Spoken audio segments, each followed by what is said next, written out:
Hey everyone, I'm Thornton. You know, one of the things I talk about when people come and hear me speak, when they see my videos, when they read my books, is the time when I hit rock bottom. Now the good thing about hitting rock bottom, of course, is there is no more solid a platform to push up from. But when you're there, choosing to grab that rope is really, really tough. So I want to demonstrate something for you. I'm hoping it will help some of you. I'm hoping it will resonate with some of you. So just stick with it. I'm actually going to use a flip chart and a pen. So I'm getting serious now, guys.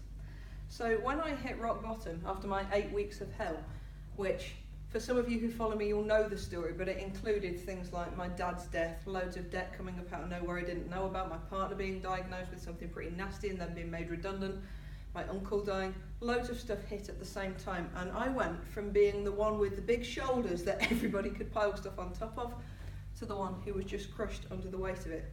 So here's where we are. Let's say there's a baseline, and this is where all of us live, on this line here.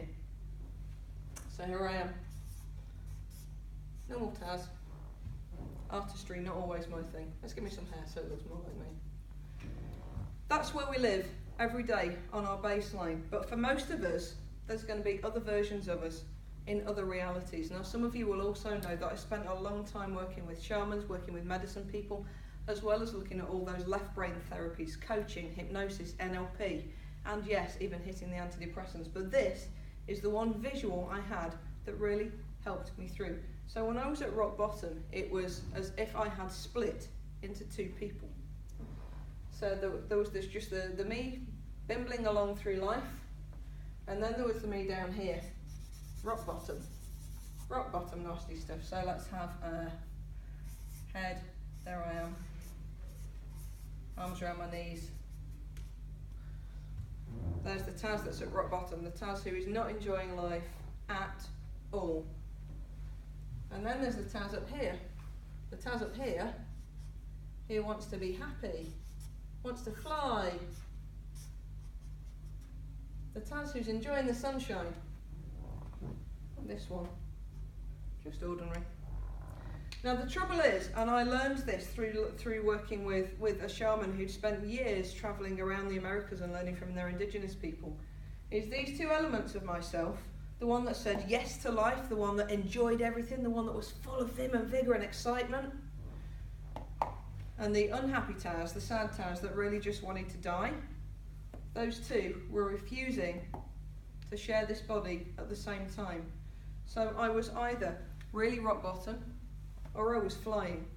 Now I don't mean I was bipolar or got some condition like that, but in the middle of my breakdown that I now see as a breakthrough, I was absolutely divided. My energy was splintered and all over the place. And I always remember the shaman I was working with saying to me, Taz, you need to remember how to say yes to life. You need to remember to embrace life. You need to remember the things that you enjoy about life.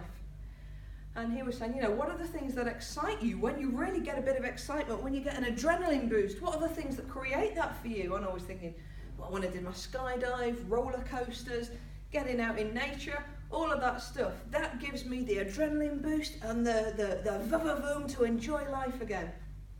But the trouble is that when I was in this space, my ears had become tuned in to the voice down here, the sad sack, the one down here. So if the Taz up here is, let's say, excitement,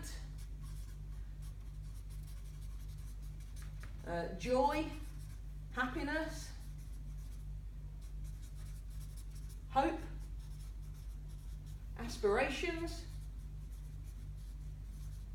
all those good things, the Taz down here was absolutely the polar opposite. So we've got despair, dis-ease, depression,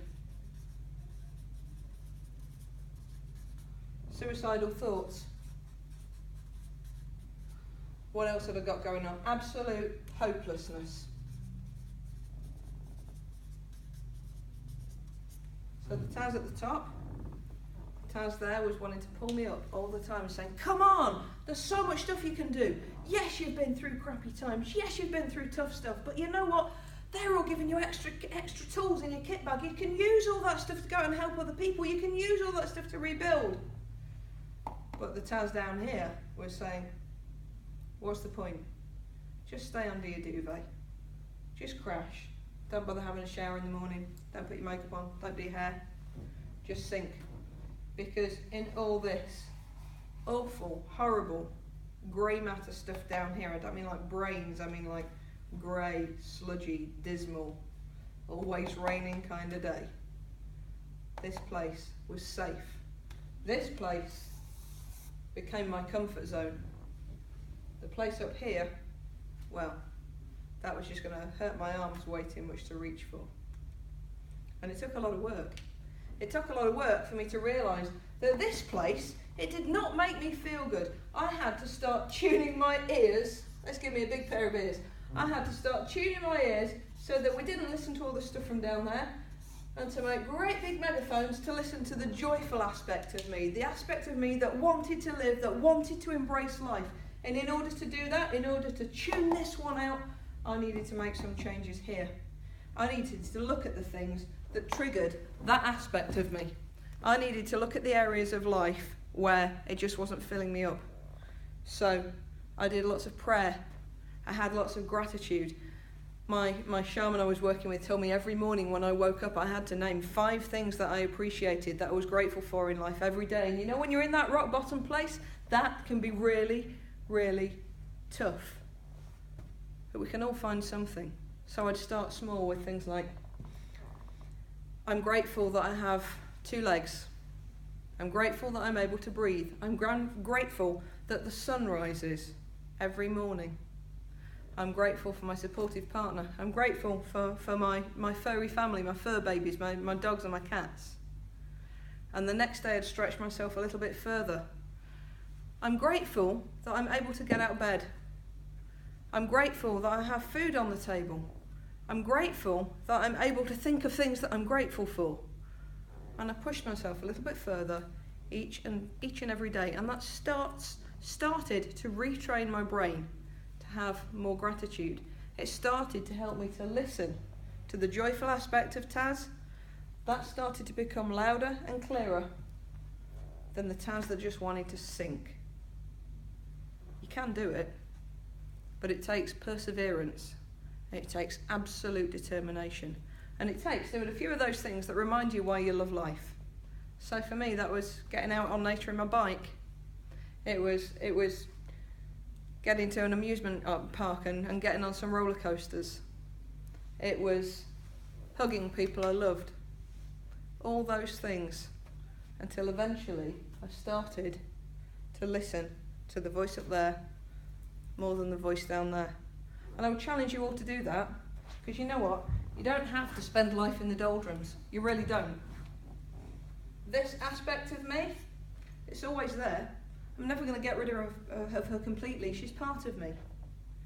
But now, when she starts using a megaphone and shouting up to me to come down there, I can choose not to listen. When I hear this aspect of me start to shout louder, I tell it to shut up. I change the voice in my head. I give it a stupid voice. I speed it up, I slow it down, I make it sound like Mickey Mouse. I do something to disrupt my thought patterns.